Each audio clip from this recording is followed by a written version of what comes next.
Welcome everyone, this is Dave from Korman Productions with my co-host Stacie, starting a brand new podcast covering the revival series of Quantum Leap. This is episode 0 of our podcast, this one covering what our hopes and dreams are for the new upcoming series. The original series ran from 1989 to 1993 and starred Scott Bakula as Sam Beckett and Dean Stockwell as Al Calvici. Dean Stockwell, who is now no longer with us. He passed away last year. The show was created by Donald P. Belzerio and Deborah Pratt. Both have involvement in the new series. How much is debatable. I guess we'll see as we go along. The new show is a revival and not a reboot because it exists in the same universe as the old show. How strong the connection to the original series is going to be is an ongoing discussion we are going to have as we move through the series. So, Stacie, how are you today? What's new in your life? Hey, Dave. I'm happy to be here working on this project with you. I'm feeling a little under the weather today, so I apologize if I'm not at 100%. But let's dig in and talk about Quantum Leap. The original series was one of my all-time favorite shows growing up, and I know definitely mine too. Feel that way as well. We've discussed the show lots and lots, so I'm happy to sit here and discuss it together. All right, same here, definitely. Before we get into our discussion, I figure I should introduce myself, and of course you should introduce yourself as well. My background, as far as how I series. Korman Productions originated on YouTube, and in fact you'll be able to listen to this episode here and a couple other places, as well as my YouTube channel. So that's good news for my YouTube fans. You can feel free to go check out this episode there and watch my other Quantum Leap content. And subscribe to my channel because that would help me out a great deal as well. I am a mental health awareness advocate. Some of my content on my channel is related to that. I started doing some podcast style videos of the show This Is Us on the suggestion of my co-host Stacie, as a means to talk about these issues in a way that somebody might actually watch them. To a lesser extent, I also started covering Quantum Leap for this reason. One, because it's one of my all-time favorite shows, but also because it occasionally brings up issues that I might want to talk about. So, Stacie, why don't you start us off? What would you like to see from the new series? Well, I know us as fans of the original series are excited to talk about and see some closure to where we left off in the original show. The show was canceled, right? And we got those little placards at the end of the series telling us Sam never made it home, but Al and Beth lived happily ever after, and it was all kind of open for interpretation of what exactly that meant. And we know that this show takes place in the same universe. So I'm excited to see how they link it all together and continue that story of the lore we already know. What's going to become canon to the series? What happened to all of those original characters? I'm hoping for Easter eggs to some of the original leaps. And mostly I'm really hoping that NBC doesn't just pull the plug on this too early. Yeah, we are both skeptical of NBC and yes. its treatment of genre shows, which has a long history of being terrible. Going back to Quantum Leap, the original series. Mm-hmm. I'm going back to Star Trek. Yeah. They canceled Star Trek. Yeah, after 2 like seasons. Back in the 1960s. So this is all NBC. NBC has they have a knack for putting on great shows that I love in the sci-fi, time travel genre, and then canceling them too early. Which is why a lot of the times when they have a new show, I don't even bother watching until at least a couple of seasons in. Because I don't want to get invested in a show and have them cancel it and then have no closure on the series at all. Right. It's a terrible place to be in. And it seems like NBC in particular tends to do that a lot. More recently, not to get too off topic, but there's a great time travel show called Timeless. If you haven't heard about that, check it out. It ran on NBC for 1 season. They canceled it. Bunch of us fans got together online and we petitioned and we had this huge campaign. We got the show renewed for a 2nd season. Then they canceled it again. A year of fan effort after that. Got it renewed for one final episode to close it up. And at that point, I vowed never to watch a new show on NBC again, which only lasted a very short time because I then started watching Manifest, which they did air for 3 seasons, and then they canceled it, even though the show was written to be a 6-season story. After, again, another fan campaign, we got that picked up by Netflix, and they're doing a 4th and final season to tie up the show. I don't feel confident that they're going to give this Quantum Leap revival a fair shot. Probably not, but I'm hoping that at the very least we get some closure for the character of Sam Beckett. That title card still smarts 30 years later. Yes, it does. And hopefully the writers and creators of this show created this season in a way that's going to give us closure, even if it doesn't get renewed for a second season. Yeah, I definitely hope they don't assume they're going to get a second season. I want it to be where we'd be okay with it ending after one season, but also where it's open to continue to move on if they get that opportunity. Maybe it ends up with another fan campaign and it ends up on Netflix again after a season or 2. I mean, we can start right now. # Save Quantum Leap. All right, let's do it. Let's do this thing. All right, well, I mean, you basically covered what my main thing is, but you also mentioned like the other characters like Al and Gushy and Donna, you know, what happened to them. Right, because Sammy Joe. What happened, we have to assume that when Sam stepped in and changed Al's life, a lot of the stuff that we saw throughout the original series has been rewritten. I mean, basically the way that Sam and Al met in the first place, which we saw in the original series, I think it was the episode Play Ball where we got some insight into that, where he talks about how Al was basically a drunk and was going to wash out of the Starlight Project. Well, if he doesn't come home from Vietnam to Beth not being there, that's no longer the case. He has no reason to be an angry drunk. Right. He's going to have a very different life. And they can't cop out and just say, yeah, Beth waited for him, but, you know, things still ended up the same, because they did tell us they're celebrating their whatever wedding anniversary now. Like, they told us they're still together. Did you ever see the deleted scene? I don't believe I did, no. Yeah, well, basically it was Beth and Al in the present day, our future timeline, where Al is talking about trying to find Sam to his wife Beth. So they hinted at that in the deleted scene, but we didn't. That's actually not canon. Mm-hmm. So it'd be interesting to see if they include that as part of the change history, or if they go a different direction. Yeah, and they could even include footage such as that, or anything that happened in the original series as kind of flashbacks or filler. I doubt they will go that far, but you never know. I mean, the old footage is old. It's not really up to current TV standards. Right. But, definitely with the magic of television, there are things they could do to fill the gap. I have a feeling we do know that the character of Ziggy, which is the quantum computer at Project Quantum Leap, makes a return. Yeah, that was originally voiced by Deborah Pratt, who does have involvement in the new series, as I mentioned. And I'm hoping that she continues to voice Ziggy. Absolutely. I don't see why they wouldn't. She's an executive so we know producer. Ziggy's around, and I'm kind of assuming that Ziggy is going to fill us in on what we're missing to fill that gap, because being that quantum computer that knows everything, I'm assuming Ziggy has memory of all of these timelines, and as the new characters, it's basically has read that they're trying to figure out what happened to the project. They're trying to find Sam or figure out what happened to him in some capacity. So I think we're going to be right along with those characters of trying to figure out, well, where were we left? And I'm assuming we're going to get mention of some of these characters, at least Al. Yeah, it'd be interesting to see how they pay tribute to the late Dean Stockwell. Mm-hmm. And I'm guessing they're going to say Al has recently passed away as well. I don't think they would try recasting him or anything like that. That would be terrible. Yeah. I would not want to see that. So I'm guessing Al's going to be gone, but Beth could still be around. It's possible the character of Beth could make an appearance and is some involvement in this show.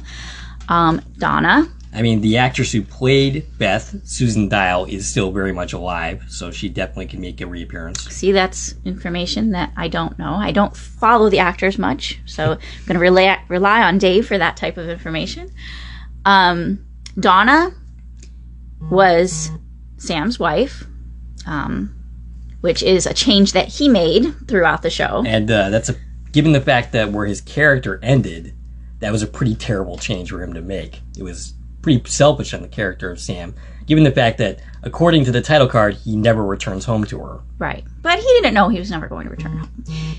Sam, in that final moment, he did what, best friends do, and he finally corrected something that,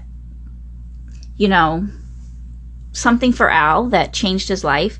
And he righted a wrong. He righted a wrong for Al. So one of the rules, which we'll talk about the rules a little bit later, but one of the rules obviously was they're never supposed to interfere with their own lives and improve their own lives through time travel.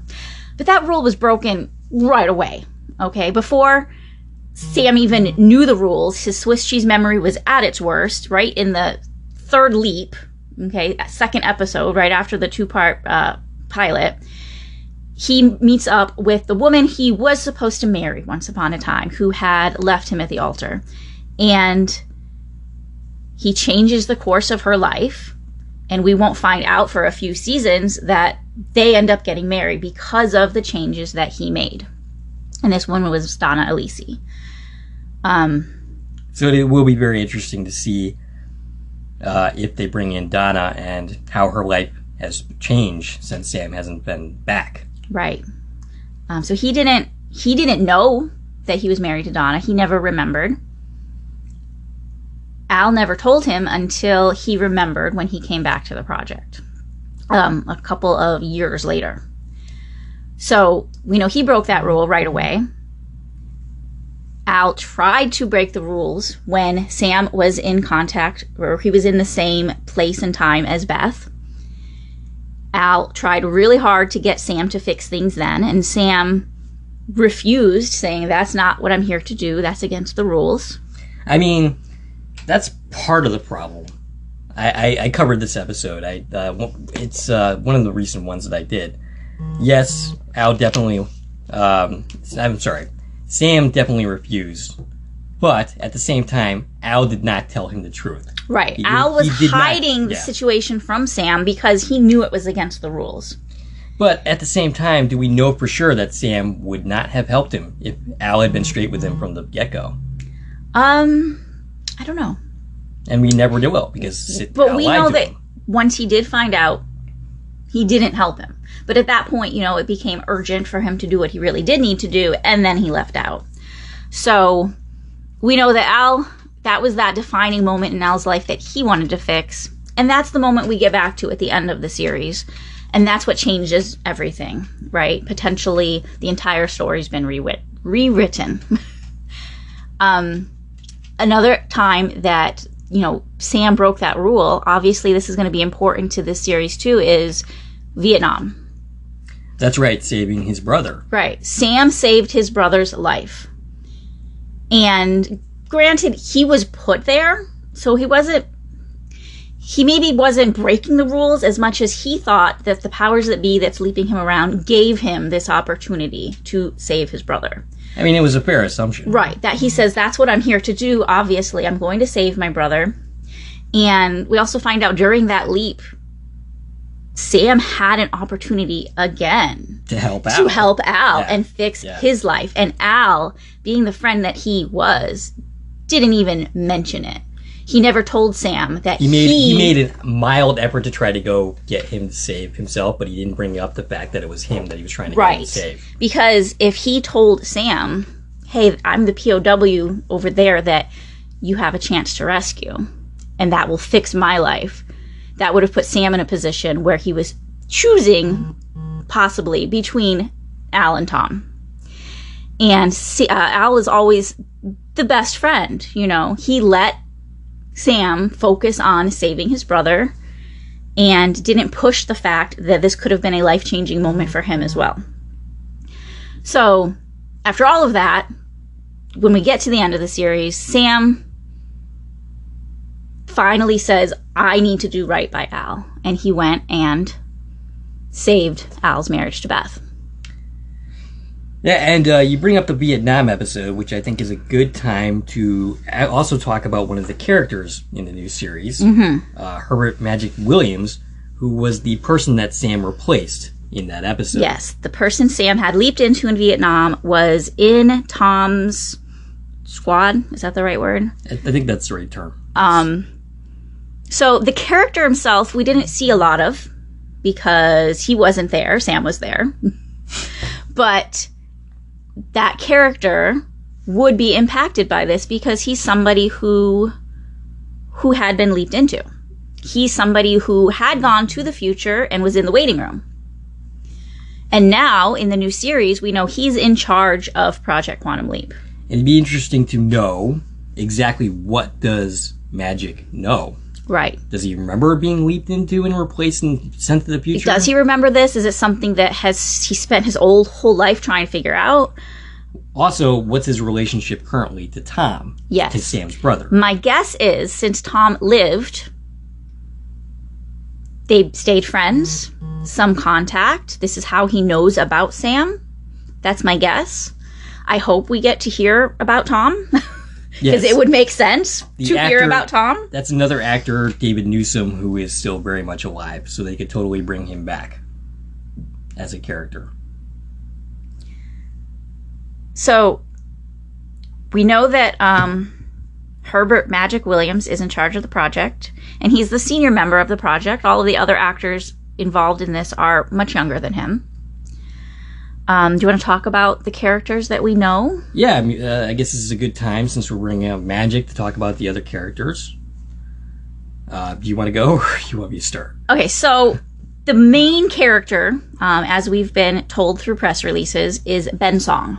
And he's played by Raymond Lee, who I have seen in absolutely nothing. Actually, that's not true. I did look through his Internet Movie Database page, and he is in Top Gun Maverick, and I did see that movie. I don't remember his part in it, so he probably was a bit part in that at best.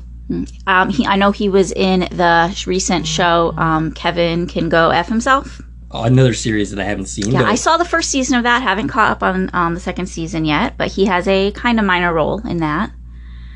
So I don't know him very well as an actor, but he's taking the role of the Leaper. He's taking Sam's place in the new story as the person who is leaping through time and apparently gets stuck in time the same way that Sam did. And also has Sam's Swiss cheese memory, where he doesn't really remember what's going on once he gets there. So he'll be one of the main characters. And then we also have the person who's kind of taking Al's place, which is the hologram. And that character's name is Addison Augustine. And this appears to be one of her first acting roles. And basically the first. Her page basically was some other thing. But I don't think that was any big deal. So this is really her first acting role. So Addison is a ex-military intelligence officer. And we also know that she is in a relationship with Ben. I'm a little concerned about that. I'm not sure how that's going to play. Like, as far as, Ben in the past with her as the hologram and being in a relationship. Yes. I don't want them to get into like petty jealousy things. That's not gonna be fun to watch if they go that direction. Mm-hmm. I hope they don't. I read in one article that they actually are engaged, that she's his fiance. I'm not sure if that's entirely true, but we definitely see in the trailer that they have history. They are seen kissing. We did see that before he leaves. But it appears he does not remember her. I mean, he doesn't remember anything, right? Because he has a Swiss cheese memory. She continues in the trailer to tell him, you are Ben Song. You are a time traveler. You are from the year 2022. She does not tell him their relationship, which could be because of the rules, or it could just be that she wasn't comfortable doing so at that moment. We will see how that story plays out, but I'm guessing that the main character is occasionally going to have romance. And absolutely. So that's what happened with Sam. Yeah. And once we find out in the leap back that Sam is married to Donna, we find out that Al purposely didn't tell him that his efforts in Star-Crossed were paid off, because he didn't want to prevent Sam from being able to connect to the people he was supposed to be romantically connected to and pull off the roles that he had to pull off. He didn't want to have to feel like he was cheating on his wife every Right. time he had to do these kind of things. Right. And, Sam definitely did get attached to some of the women whose lives he touched. And so it should be interesting to see, like you said, how that plays out with the Leaper and the hologram being in a relationship and having to deal with these situations, as of course they will arise. And there's 2 other members of the Project Quantum Leap that we have been introduced to so far in the press releases. There's a character named Jen Choi, who works digital security, protecting the project. I haven't seen much about that character. Yeah, and I don't know much about that actress either.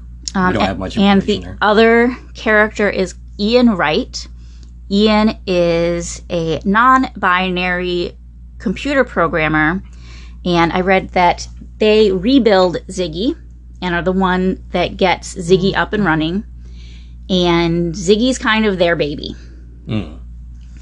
Yeah, she's kind of a controversial character within some quarters of the fandom. There's a lot of people who are concerned that the show is going to be too woke, mainly because of this character and some of the the casting of the main character and so on and so forth. And I think that controversy is kind of ridiculous. The main show was always very liberal in its politics. Right. This is something, like, I have seen people say that they're concerned about the wokeness of the revival. Quantum Leap was always very woke for its time. Right. It was very, very progressive for its time. That was the purpose of the show. Like, yeah, it's a show about time travel, but it was never a show about time travel. It was more of like a message show and dealing with the issues. whole point of this show was to talk about hot topics throughout recent history. It dealt with the last 30 to 40 years before the show aired. And it touched on a lot of controversial and hot topic discussions. And that's what, Donald Belisario wanted, was to talk about these things. And the show was definitely ahead of its time in that way. There were not a lot of shows at the time tackling some of the same issues. Right. So, yes, Ian. So, Ian is non-binary. Their character goes by they, them pronouns. And all I've really read is that Ian prefers the company of Ziggy and the computers to human beings and doesn't feel like they quite fit in the world. Well, I could totally relate to her on that one. Yeah. And one question I had, now, this was a theory I came up with.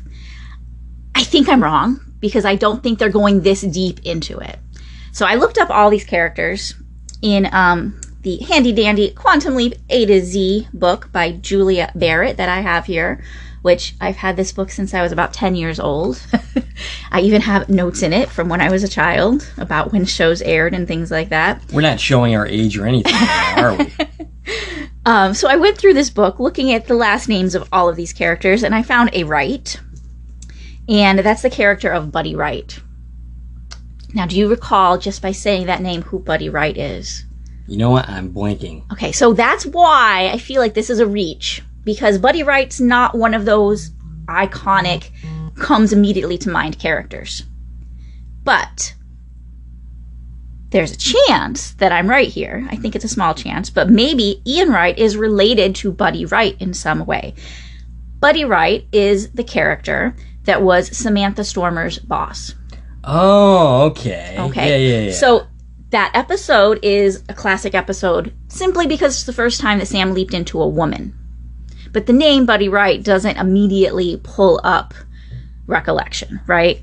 So in that episode, Sam, trying to get back at Buddy Wright, who was a chauvinistic, horrible man, who was taking advantage of his secretaries and trying to coerce them.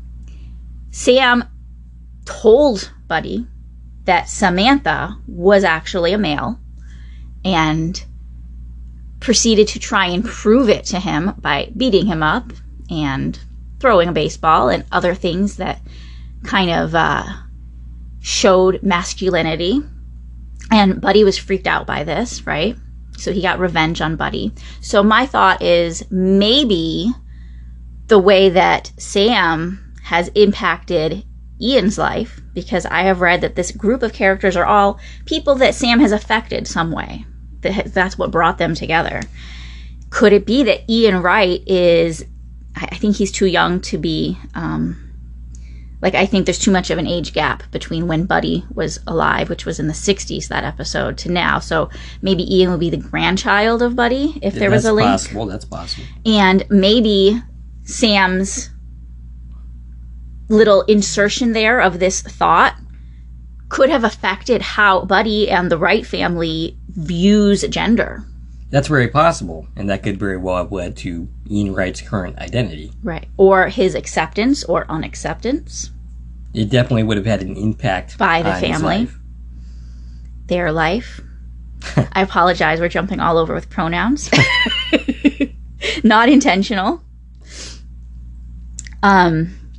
So I think it's a stretch, because if they were going to have a link to a character, I feel like maybe they would have had a link to a more well-known character.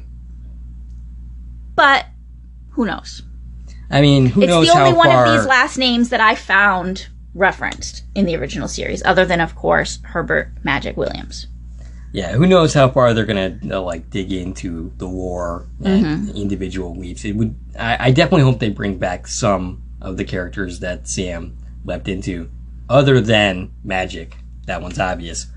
But we could also return to some fan favorites, like Jimmy, for instance. You and your husband watched that episode recently. Yes, we just watched that episode yesterday. My husband, Adam, is actually never watched this show through. He's seen a couple episodes here and there throughout his life. He doesn't actually watch a lot of television. And I finally said, we're watching Quantum Leap start to finish. And we're going through, and it's really fun watching it with someone who has never seen it before. So every time Dave and I talk, right, we've been kind of talking in code because we don't want to give spoilers away to Adam, who is still watching the series. So this is our first time really talking in full sentences about this. Yeah, without the code, as you aforementioned. So it's definitely refreshing to just be able to say things outright and not have to find ways to hide what we're actually saying. Yeah. So Jimmy's definitely one of those iconic characters. And both Brad Silverman, who played Jimmy, and the one who played Frank, they're still alive. So that's awesome information. I'm pretty sure that Connie is as well, but and if you listen to my videos on YouTube, you would discover that I was not a fan of her performance in that episode, so we don't necessarily need to bring her back. Yes, Connie had a lot of learning to do.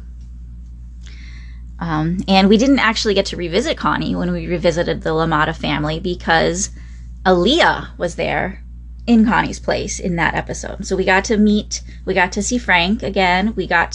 Sam got to leap into Jimmy a second time. But Connie wasn't actually there. Right, because she was replaced by the Evil Leaper. The Evil Leaper. Which is a good time to talk about that. So we learned within the lore of the original series that Sam's not the only Leaper. And Project Quantum Leap is not the only project sending people through time. Now, I was under the impression, and maybe I'm wrong, that Lothos was a future version of the project. That occurred at a later timeline, that Lothos came into being. I believe Lothos was the name of their computer program that they're using in the Evil Leaper project. So we had 3 characters. We had Aaliyah, who was the Leaper. We had Zoe, who was her hologram, and later Zoe leaped. And then Zoe had a hologram whose name I did not write down. It was a male character. Tamazin or something like that? Something like that, yeah. That came in later. So we know there's those 3 people involved, and Lothos is either the name of the computer or the name of the organization. And basically all we know is that Aaliyah is stuck in time the same way Sam is, but they believe that in order to get Aaliyah home, she has to cause disruptions to the timeline instead of making corrections. So Aaliyah has been assigned with killing people and breaking people's lives. Adultery and such. Yes. Now, we also know that they do have the power. Maybe they're a little bit more advanced than Project Quantum Leap. Because I think they were able to bring some of them back. Like they had the power to send Zoe, right, where they wanted to send her, to leap her into the prison, where we met up with Sam and Aaliyah after they had leaped. After they met a second time after being in the Jimmy family, they ended up in this prison together. And Zoe leapt into like the warden or something along those lines. And so it seemed like they had a little more control and knowledge about what was going on than Project Quantum Leap. So my question is, where does the Evil Leaper organization fall into the greater context of the Quantum Leap universe? And is this show going to touch upon that at all? Right. Are they going to just ignore this and forget about it? Or are they going to build upon this part of the canon that we know that Sam's not the only one out there? Now, one thing I do feel important to mention, we never got in the original series a when Aaliyah was from. Well, that's what I was talking about earlier is, we don't know if she's like from a timeline, like ahead of where Quantum Leap was. Right. I don't think it was before. It would definitely have to happen after. But the new project is taking place 30 years after Sam leapt. And so in the original timeline, it was 1995 when Sam made his first leap, and it was 1999 on the leap back, which was in the future, and it was kind of a weird choice because the series started in, 89? Yes. So they started like 6 years in the future, which was kind of strange. I want to know why we never see people walking around in, these light up earrings and where those future cars are that Al was driving. Where is this technology? They missed the mark a little bit, which is funny because it was only a few year jump that they made. So the new series is not taking place in the future. It's taking place right now. We heard Addison say in the trailer, "You are from the year 2022." And I think that's a smart decision. Like, you don't want to have this series take place in 2050.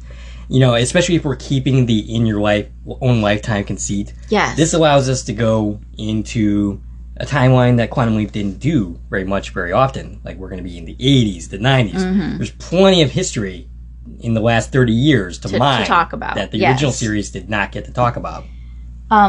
But staying with the Evil Leaper for a second, could that project be happening now? Could they be from 2022? Now, one thing that I was questioning is in some of the articles, I found that there's a mention of a mysterious female recurring character. And I found one place naming her, and they called her Janice. But that could just be a casting name. And all I saw about this character, she wasn't in all of the press releases that I read about the main 5. They mentioned that she's a recurring character from the current timeline. Ben worked with this woman prior to leaping, and she's going to be a recurring character in the series. That's really all they told us, that she is mysterious from the current time, from the present. And I found the casting call for when they were casting these actors, and they called for this for an actor to be a white woman in her 40s. That was their preference for who would play this part. And I didn't see who actually got cast in this role. I didn't find that information.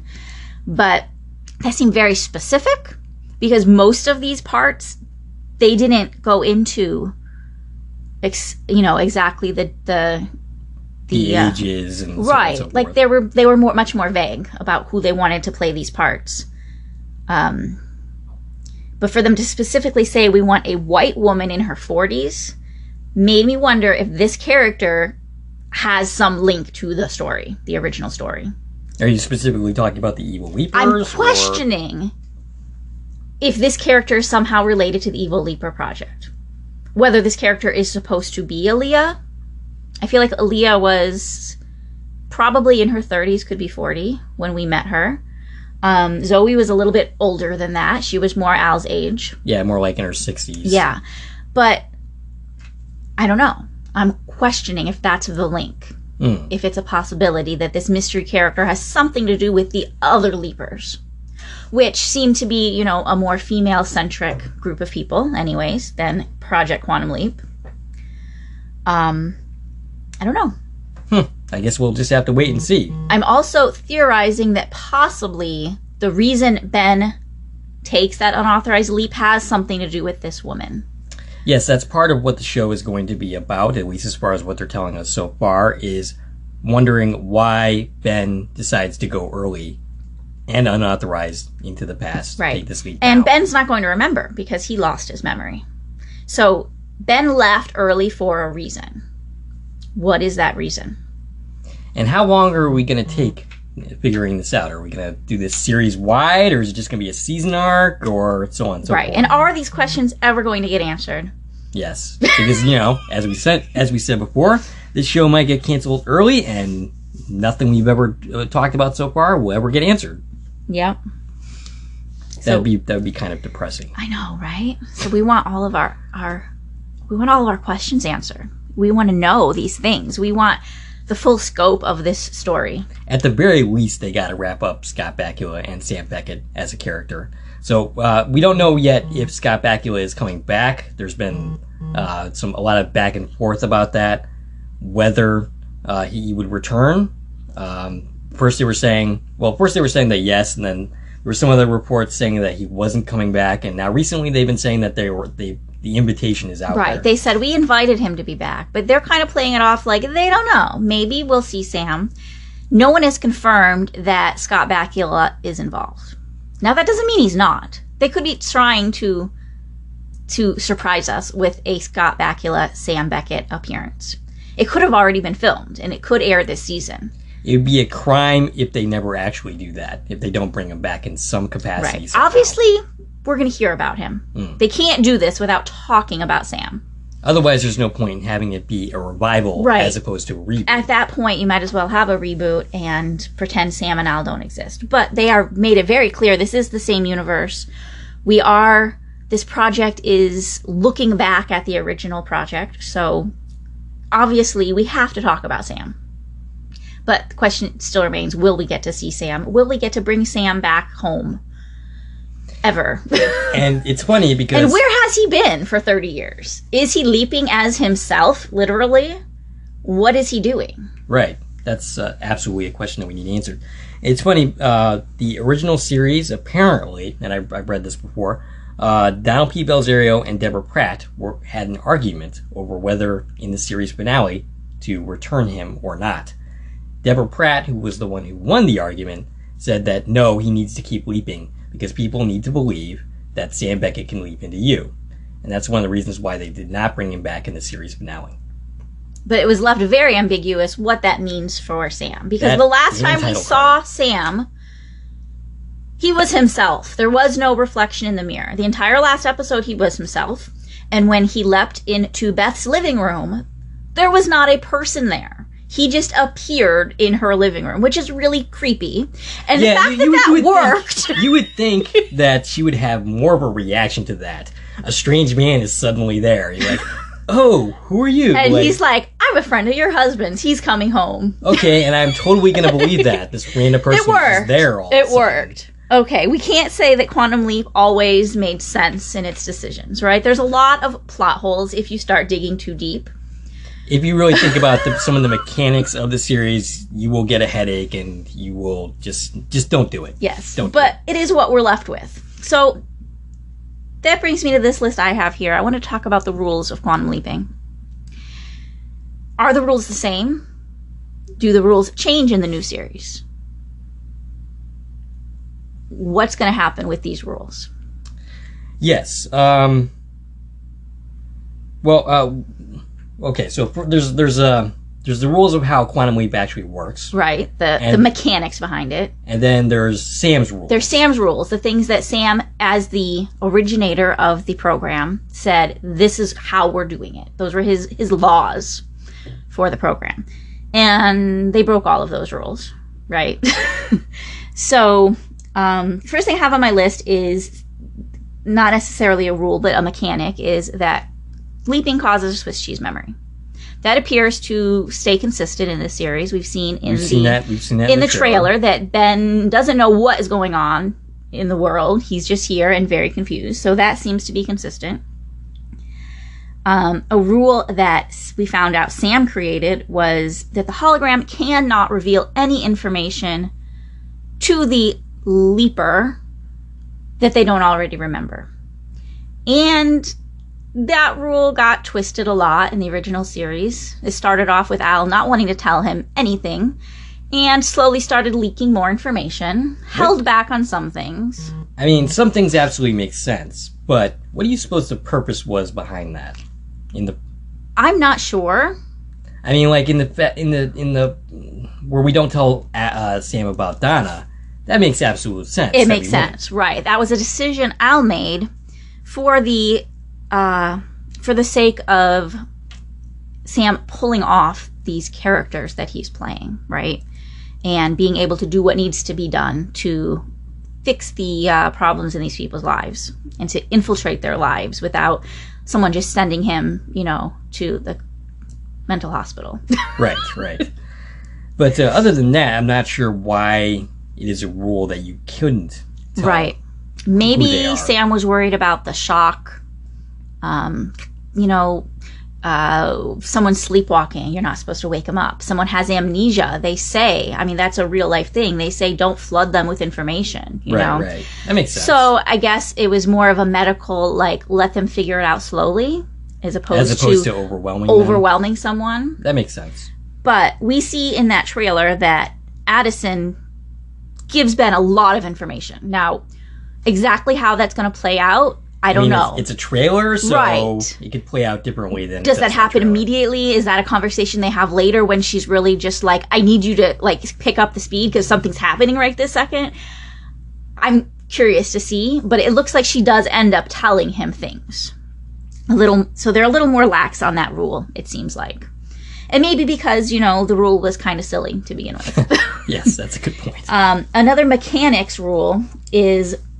So in the original series, we learn that it's not just Sam's mind that is swapping places with somebody. He's literally switching his body with the Leapy's body. Which is something that I always hated. It's a terrible, terrible mechanic. And it doesn't make any sense. Because wouldn't it make more sense that you're just kind of mind swapping with someone in the past? Because, you leap into a child. Then somebody reaches for your arm. Your arm is not where it's supposed to be. Right. How does that work? That is... how they were explaining it as working. And we've seen proof of that when Sam leaped into a man who doesn't have any legs. He was a double amputee. But Sam's able to get up and walk because really Sam is there with his legs. Same thing when Sam leaped into a blind man. Sam can see because his eyes are there, not the damaged eyes of his host. And this also means that the person who is leaping into, physically, their body is in the waiting room at the project. Although, to everyone, including Al and everybody on the project and everybody in these people's lives, sees the host where they belong, and they see Sam in the waiting room. They see Sam when, I forget the man's name, who escaped the project in Killing Time. Styles, I think it was his name. They see Sam, and he's not in Sam's body, but he looks like he's in Sam's body. He's got Sam's ID in his wallet. It doesn't make sense. Yeah, this was a great series. I loved it. There are a lot of things about this series that don't make sense. And this new series is an opportunity to make up for some of that. Right, but can they change all of that? Maybe not all of it, but they can definitely fix a few things, tweak things a little bit. And I feel like it was always self-serving. The rules were in place when they needed them to be in place. They absolutely did change the rules at times, and it seemed sometimes like they were making things up to service the plot, as opposed to being hard and fast. Yeah. So that's one of those things about the mechanics of leaping that never really made a lot of sense. But there's so many examples of where they're saying this is the way it is. And we've seen how, it helped Sam in those instances. So yeah, I'm curious to see if they talk about that specifically. If he gets into like the physics of where is your body. One thing they mentioned in the trailer, they have the main character ask what happens when I die. Yes.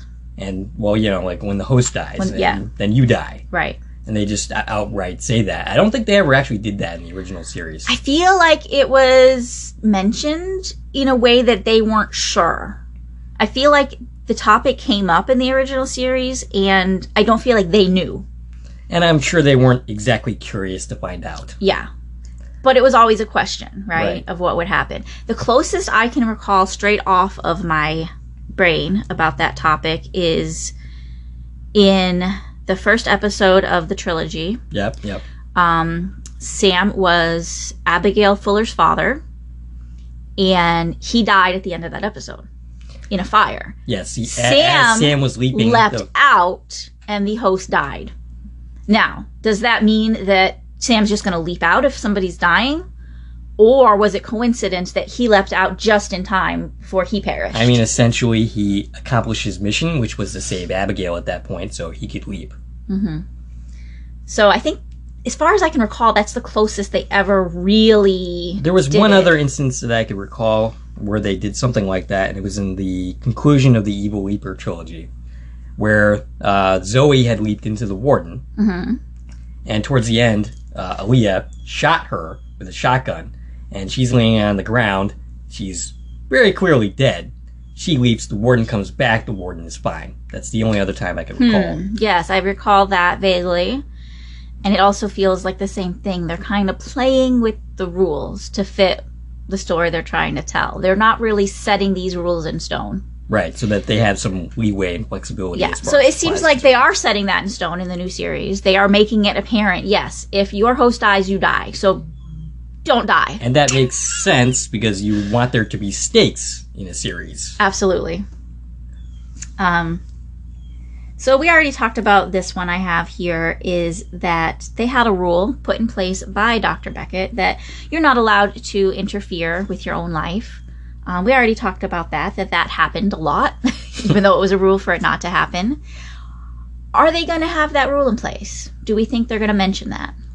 They might or they might not. It's not really clear if they will go by Sam's rules. I mean... Right. Do they even know Sam's rules? Right. How much of the project do they even know? I mean, they rebuild Ziggy.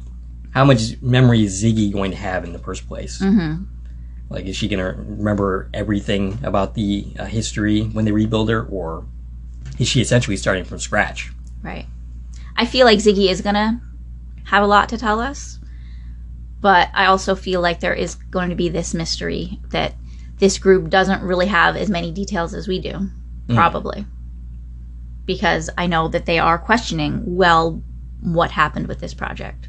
Right. So did they just find the remains of this project? Like, where are we? That's what I want to know. It seems updated, which is partially... I mean, what we saw in the previews is that the project looks very different from what it did in the original series. It looks very different. Now, part of that is it was a 1989 series. The effects were not what they are now. Course. But also, maybe the project continued to run for those 30 years. Right. Or at least some portion of them. And they improved the project as they went along. Mm-hmm. Or is this an entirely new facility they built simply working off of the theories of the original project? But yes, definitely we can see the Accelerator is a giant room all in of itself. As we see Ben step into it. Very different from that iconic scene of Sam stepping into the Accelerator, which was just, the size of a shower. And basically all we saw was blue lights and smoke. Yeah. That was basically so we're seeing this whole giant room that is the Accelerator Chamber. We see the Imaging Chamber is also a giant room, where before we've only kind of seen that as this more tiny field around Al. So it looks like the sets are larger and more impressive. And I have a feeling we're going to get to see more of the project than we ever did in the original series. Right. We're going to be spending more time, it seems, in the present-day timeline than we did in the original series. And I get the feeling that it's going to be more of an ensemble piece than the original series Right. was. Given that we've been introduced to 5 main characters instead of 2, in the original series there were all these other characters, but most of the time we only heard them talked about. We only met them on a few instances, which was few and far between, such as Gushy, who was the head programmer of the project. We met him, we did, but it was a long time before we really got to see him. We saw him in the pilot, and then I think the next time we saw him was in the leap back. Yes. In the 4th season. Right, which is where we really got to spend time in the compounds of the project. And of course, we mentioned Donna already. We learned that once Donna came into the picture, she works on the project. She's working to try and get Sam home. Sammy Joe. Sammy Joe. We never saw Sammy Joe, grown Sammy Joe on the project. We were only told she works there. So Sammy Joe is the biological daughter of Sam from the trilogy, which is my favorite of all of the Quantum Leaps. I love the trilogy. So I had mentioned how in the first leap he was Abigail's father. In the second leap he was Abigail's lover. And he leaped in. Awkward. He leaped in bed with Abigail. And come to find out, in his third leap, when he's her lawyer, she has this daughter who's supposed to be the daughter of that host he had in the second episode. A genius daughter. She is a genius. And Ziggy tells us, yes, she is your child. Again, fitting in with his body was physically there, not the host's. He fathered Abigail's daughter. And we learn at the end of that episode, at the end of the trilogy, that Sammy Joe Fuller, who's Abigail's daughter, and Sam's daughter, works on the project. And I don't think, did they ever tell us, like, does she know? I think what Al said in that episode is that she has no idea. And they mentioned that after that leap, Sam would have no idea either. Yeah, that he would forget. I'm pretty sure that she did not know. But it's been 30 years, so if they bring her back as a character, things could have changed. Right. And I don't know, if you're working on the project, how do you not know that he's leaping into your family's life 3 times? Right. That would raise some questions for sure for me, I would think. So, yes, there is the character of Sammy Joe, who we know works on Quantum Leap, but we never saw her in any of those future scenes that I know of. I don't think they ever physically showed her. No, the only time we saw her was during that trilogy, and then we never saw her. Yeah, we saw her as a child, and we were told she's working on Quantum Leap. And that it was more of a coincidence she's working there because she's a genius, the child of Sam, and she ended up working there. And not that she's working there because she's looking for answers about Sam. Although they very well could spin that. And there was Gushy, there's Tina. Tina, yeah, that would be interesting. So Tina was Al's longtime girlfriend throughout the series, who he was never faithful to. But Tina was not faithful to Al as well. We know that Tina had an affair with Gushy. And there was one time when Al was removed from the timeline. Okay, Sam actually leaped into Al as a young man. That would be the season 4 finale, A Leap for Lisa. The Leap for Lisa, yeah. And Sam was the character of Bingo. And Bingo is Al Calavici, right? This was him as a cadet. And it was a time in Al's life when he was accused of murder. But in the original history, he had an alibi, which was a married woman he was sleeping with. And she testified that she was with him, and it cleared him, and this never really affected his life, right? In the original history. Correct. So, Sam messed up, right? Not knowing that everything worked out fine for Al originally, because Al hadn't been there to really tell him the whole story of what's going on. Sam kind of breaks Al's alibi, and Al ends up getting convicted for this woman's murder. Good one, Sam. You can't fix his life for the better, but you can certainly make it worse. Right? So, Al, in this moment, disappears. And the history changes where Al was never part of the project, and Sam has this other observer. I don't remember this gentleman's name, but he was no Al. And Sam's asking him, like, where's Al? Who are you? What's going on? And we learn from this new observer that in that moment, in that timeline that existed briefly in this episode, that Tina was married to Gushy. Okay, which one part of it doesn't make sense at all, because we also learned in How the Test Was Won that Al first met Tina in Las Vegas playing poker. That's how he met her. So that tells us he brought Tina into the project. We also actually see Tina in the original pilot, played by a completely different actress, where Sam happens upon her in the car and picks her up. So I guess Al, rather. Yes, that's what I meant to say. Sorry about that. I'll make mistakes like that from time to time. Yes, in the very beginning of the pilot, before Sam leaps, Al is driving and he picks up a woman named Tina. Now, I've kind of always taken it that was a different Tina, because he clearly just met this woman.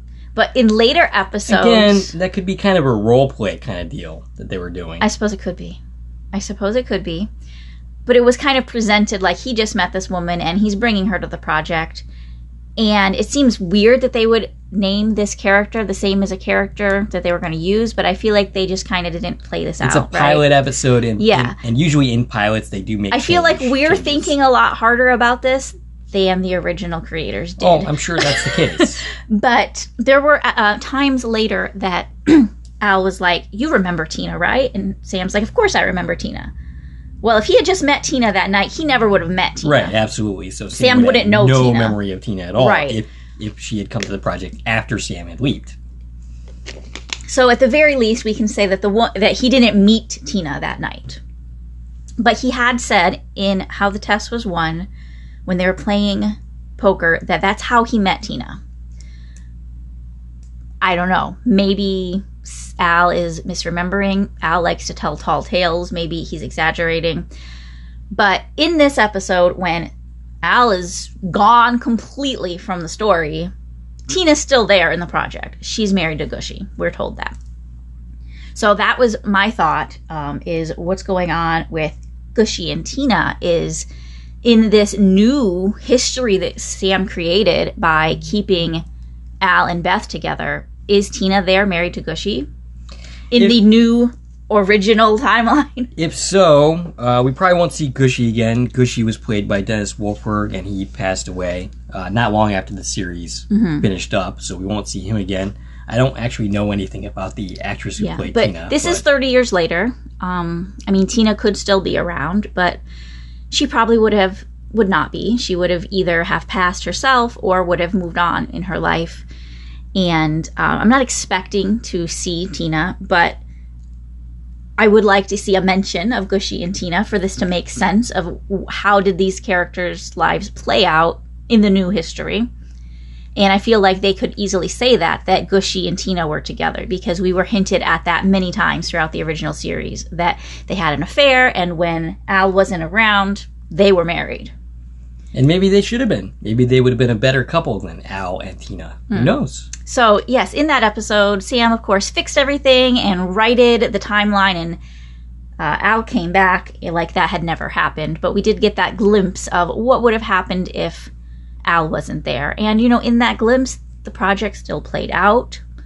So we can't say, oh, there's this big problem with Al not being the Al that we know, because obviously the project still happened. It just didn't happen exactly the way we saw it.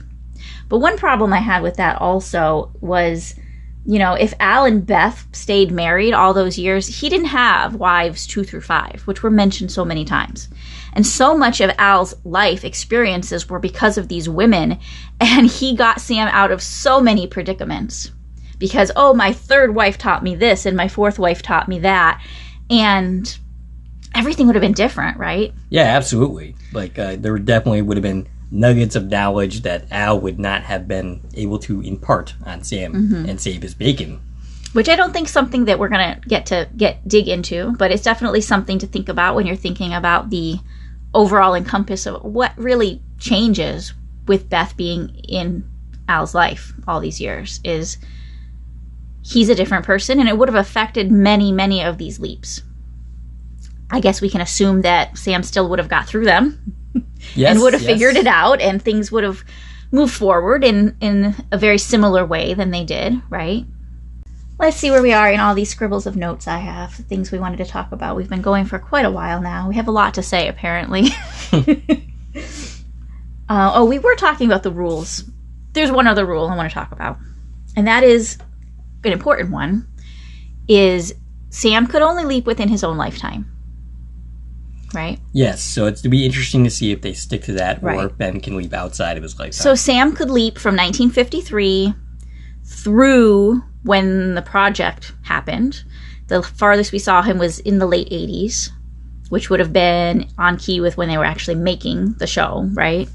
They didn't try going into their future, which would have been still the past for Sam, but they didn't go there. I'm glad they didn't attempt to do that, that's for sure. But, I mean, there were exceptions, of course, like Sam going to the Civil War. In that happened. In that specific instance, that was because he was leaping into his great He was leaping into a relative, right? So, you know what? That's how rules work. You can't have rules if there aren't exceptions to the rules. So, I always love those episodes, too, when they broke the rules. It's kind of funny because my mom always hated that about the show. She didn't like the in your own lifetime conceit. She wanted to go to different time periods. Right. She thought that it would have been way more interesting if they could have gone to like World War anywhere. II, Yeah. So it was really stuck within Sam's lifetime. Other than that one time he went to the Civil War to an ancestor of his. And then we got to see the 40s when Al leapt, right? Because we were now within Al's lifetime. And he was in just post-World War II, a soldier coming back from the war. But other than that, I don't think we really ever stretched those rules. No, that one they played pretty consistently with. Though they did have some exceptions, that were like in a few months. Right. So there were, especially early episodes, that took place before Sam's birthday. Now, we do know Sam's birthday because the series ends on the day he's born, right? Which I believe was August 31st. Something like that. I know it was 1953. And that's the date that Mirror Image took place. I'm just going to peek here. August 8th. Okay, I had that wrong. Yeah, August 8th, 1953 is when Mirror Image took place. That's the day that Sam walked into Al's Place bar. And it was the day Sam was born. So it's very well established. Sam was born August 8th, 1953. Yes, there were definitely episodes that took place earlier in the year 1953. I've seen that Donald Belisario has commented on this, and he basically was pushing that life begins at conception. He is, a pro-life advocate, and I never knew that about Donald. He has said in interviews that was on purpose, because when they said within his lifetime, they meant at conception, not at birth. But I also kind of feel like maybe that's a cop-out answer, and they just didn't think it through that clearly. I mean, either way, you can go with that. Yeah. It could either be a cop-out, or it could be what Donald P. Belisario actually believes. Right. Or, it's just that they didn't look at the dates that closely when they picked his actual birthday for the birthday episode.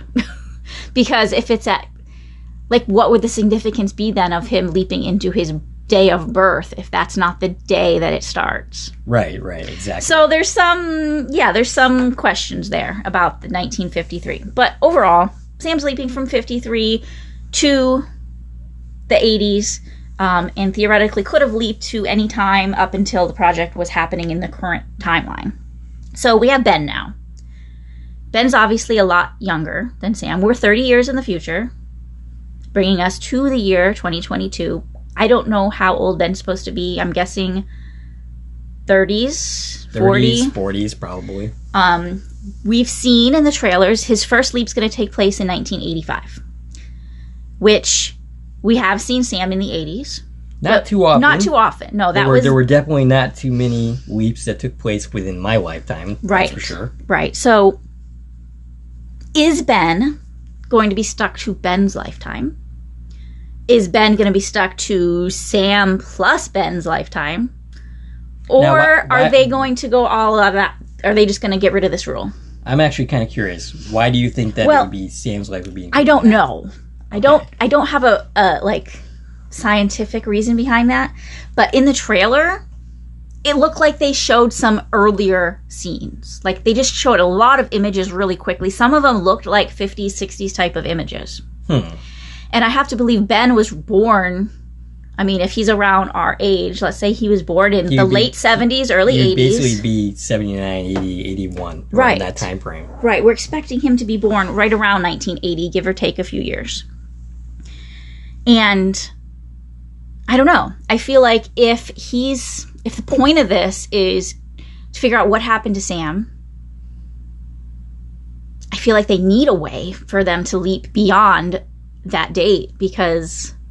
if you're looking for Sam, that's not where he is. Well, I mean, oh yeah, that's very true, because he'd be leaping around in his lifetime, which is not necessarily Ben's lifetime. So yeah, we definitely would need a way to reach Sam. So I was wondering if they found a way to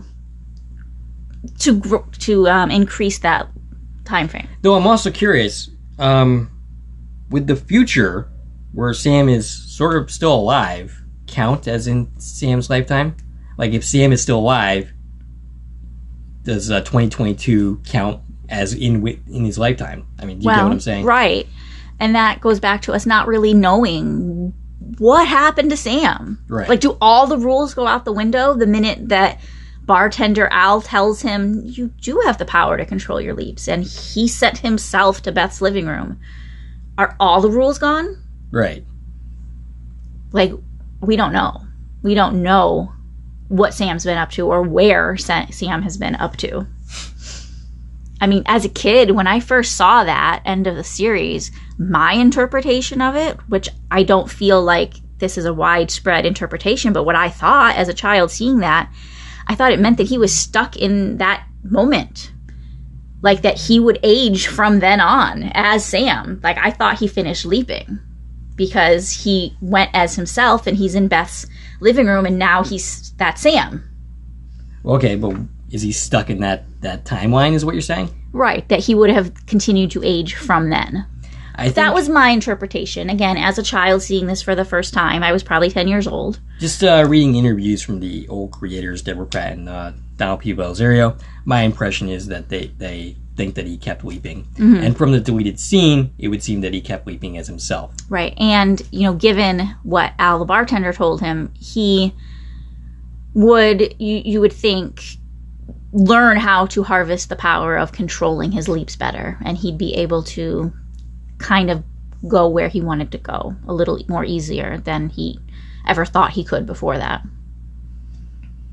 But Ben's not going to have any of that knowledge, right? Because Ben didn't go on this journey. He's going to be stuck to the parameters of this project that was created, the new Quantum Leap project. So at some point when we see Sam, if we see Sam, he would be kind of like a sage character. He would have more knowledge than Ben would have, and he could potentially be a mentor for Ben if they ever cross paths. Mm-hmm.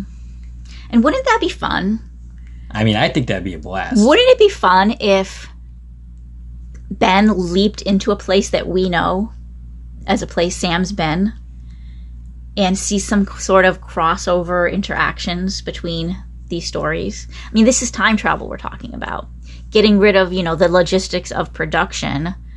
Ben could end up anywhere that we've already seen. Right, and we could actually potentially have Ben be a character within a leap that Sam has already taken. Right, a character that we've already met and just didn't know that was another leaper. Mm. I mean, the possibilities are kind of limitless here. It's just a matter of how they make it work. That's one of the reasons why I'm excited for this series, is that there are a lot of areas that the original show never got into that we could potentially be mining for dramatic material. Like questions that I always had, like what happens to the Leaper when they return? We don't really get to see them very often. And that always felt like a hole, because these people now missed important moments in their life. Yeah, they're coming back with no knowledge. And life is completely different now. One time we got to see it was very early on in the series when I forget the name of the episode. Double Identity is the one you're thinking of. Yes. So we got to see the person leap back, right? And Sam leaped into a different character within the same room. And that character had no idea any time had passed, didn't know what's going on. In this instance, didn't remember being in the waiting room, although you have to believe some characters came back with some memory of that, thinking they've been abducted by aliens, right? So... And in one specific instance, one character was abducted by aliens. Yes. Yes. When they returned. So... Is Sam really helping these people? It has to be brought into question of what happens when these people get back. He's definitely helping people, but he's also causing problems for the people that he's replaced. Because they're not going to have any knowledge of what took place over these couple of days. No knowledge, and also... His life is going to be completely different. How many times did Sam foster relationships? That then, like, who is this person? Right. Like, he's like, oh yeah, they fell in love and they get married, and it's like, okay, great, but that person wasn't here. That person didn't experience any of this. So it is problematic that we kind of, in the original series, just kind of buffer past that. It's like, you don't need to think about these things. We specifically brought up the episode Jimmy. Like, Jimmy is trying to help him get assimilated and be accepted by his coworkers. Jimmy is going to return to a job that he doesn't know how to do. Right. He hasn't trained for this job. And they did mention that in the episode. Again, I just watched that episode yesterday, so it's very fresh in my mind. They mentioned it, you know. Sam got Jimmy the job, and he's like, yay, I'm ready to leave. I got him the job. And Al was like, well, that's not enough. You have to make it so that when he comes back, he can maintain this life. And he did that by, you know, getting people to accept Jimmy and give Jimmy a chance. So it was sort of mentioned that it wasn't enough just to do something if that thing was going to be completely undone the moment he leaps out. But yeah, it's definitely something that is just kind of put on the back burner way more than it ever should have been. It was also, I have a watcher on YouTube of my Quantum Leap videos, Mark Johnson, and his fascination is with how the people react in the future, the people that are being replaced. And since we're going to be in the future more, we have an opportunity to explore that. To see that, absolutely. So, yeah, what is the waiting room in the new project? The few times we've seen the waiting room, we've seen these kind of bare room that has a reflective surface in it, which seems weird, silly. I don't know why they would do that. Right, because you have this person now who is their own body, but they're in Sam's body. Right. And they're in an empty room that looks like they've been abducted by aliens. Pretty much. It's like almost like it was the goal for them to think they were insane. And there's a reflective surface, so they can see Sam. And a few times we've seen this, these people have kind of lost it. Freaked out a little bit. Right. Yeah. I mean, I would. I would think if I was making this project and I was creating this room where these people are going to be hanging out, that you'd build the room to look like it's from an earlier time period, where it could be a current room for them or a dated room for them. But why would you want it to be a futuristic room for them? I expect to see like an old, grandma's living room with no reflective surfaces for them to see themselves. Maybe some old magazines for them to read, give them something to do, Yeah, I would expect that room to be more comfortable for them and less traumatic. I don't know. It seemed silly to me the times we've seen the waiting room. So yeah, I do want to see what's the new waiting room look like and what are they doing with these people. And this is a great chance for them to do that because, like you said, we are going to be spending more time in the current timeline in this show, it seems. The only other thing that I could think of that I'm curious about as far as the new series is concerned is the tone of the series. Like, are we going to have the same mixture of comedy and drama that we had in the original series? I mean, the original series was kind of like a different genre every week. Some days it would be a thriller, other times it would be a comedy, so on and so forth. And I'm curious as to whether this new series will do the same thing. Yeah, I have seen people commenting on the trailer saying, this doesn't look funny. Where's the humor?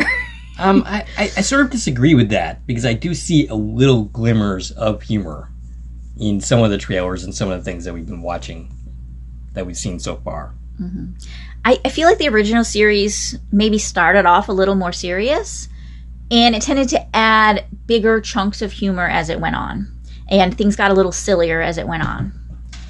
And, I feel like it didn't really have an identity so much as, like you said, it was all over the place with what genre it was. Yeah, it's a sci-fi show, but again, it was more talking about hot topics and a lot of serious topics. And it wasn't a comedy. Most of the episodes were about trying to keep people from dying. But yes, Al was the comic relief, and we had lots of humorous situations. And that brings up another point, is the chemistry between Ben and Addison. Mm-hmm. Like, how is that going to play out? There's no replicating what Scott Bakula and Dean Stockwell did together. And I don't think they're going to try to. You don't think so? No, because they're setting it up. Like, they're giving us the situation where this is a couple in a romantic relationship, where at least in the beginning, only one of them's going to even know that. Which is a very different dynamic than what Al and Sam were. I feel like they're going to play off that relationship specifically to give us a different tone to the story. I don't think they're going to try and be, like this comedic duo.